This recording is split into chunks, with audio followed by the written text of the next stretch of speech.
Hi guys, I am here with daily use English speaking practice sentences.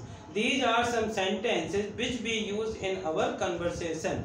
तो dear friend, इसी प्रकार के sentences के लिए प्लीज सब्सक्राइब कीजिए पंकज इंस्टीट्यूट ऑफ इंग्लिश तथा इसे ज़्यादा से ज़्यादा लाइक और शेयर करिए। शुरू करते हैं हमारे आज के sentence. Our first sentence is centre of attraction.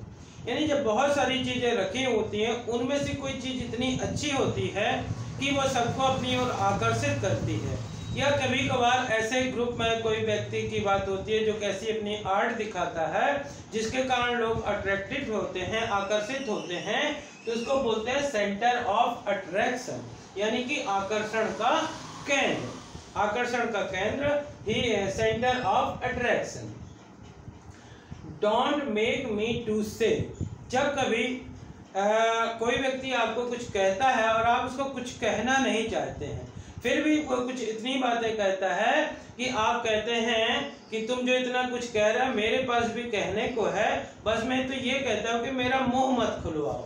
तो मेरा मुंह मत खुलवाओ इसको बोलेंगे डोंट मेक मी टू से। He is a merciless person. जब किसी चीज में लेस लग जाता है तो वो उसके बिना हो जाता है। मर्सी मतलब होता है दया और मर्सीलेस मतलब जिसके पास दया ना हो। तो हमको कहना है कि वह निर्दयी व्यक्ति है या उसके पास बिल्कुल भी दया नहीं है, तो बोलेंगे he is a merciless person. He is a merciless person, वह एक निर्दयी व्यक्ति है।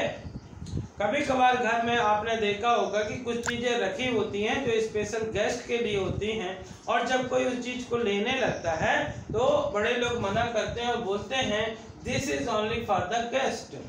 यह केवल मेहमानों के लिए है। गेस्ट कर देते हैं, यह केवल मेहमानों के लिए है। और जब आप किसी भी काम में किसी भी प्रकार का कोई भी मैस नहीं चाहते हैं, लफड़ा नहीं चाहते हैं, किसी प्रकार का विवाद नहीं चाहते हैं, तो पहले ही लोगों को बता देते हैं कि आई don't want any kind of mess. मुझे किसी तरह का लफड़ा नहीं चाहिए। जो कुछ भी है अभी है क्लियर कर लीजिए, बाद में मुझे किसी तरह का लफड़ा नहीं चाहिए। I don't want any kind of mess. Just tell me his number.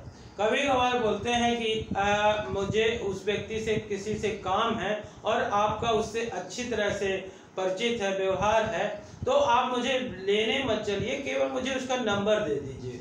तो बस मुझे उसका नंबर बता दीजिए, दे दीजिए, तो इसको बोलेंगे just tell me his number. Just tell me his number. और कई बार ऐसी कंडीशंस पैदा होती हैं कि लोग आपके धैर्य की परीक्षा लेना चाहते हैं। आपने एक बार माफ कर दिया, फिर दोबारा गलती करते हैं, दोबारा कर दिया, फिर नेक्स्ट टाइम पे, फिर नेक्स्ट टाइम पे, फिर नेक्स्ट टाइम पे। जब इस प्रकार की कंडीशन आती है तो आप बोलते हैं don't try my patience please. Don't try my patience please. मेरे धैर्य की परीक्षा मत लो, मेरे धैर्य की परीक्षा मत लो, don't try my patience please. और जब किसी बुजुर्ग को या किसी भी व्यक्ति को आप कोई अपना मैसेज भेजना चाहते हैं तो पोलाइटली लोगों से कहते हैं please convey my message. Please convey my message, कृपया मेरा संदेशा पहुंचा दो।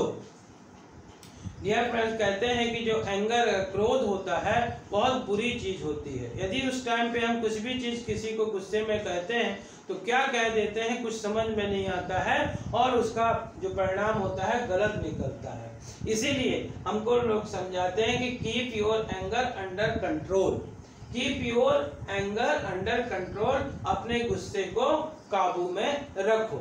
और यदि आप काबू में नहीं रखते हैं तो रखना सीखिए, इस प्रकार से कहते हैं।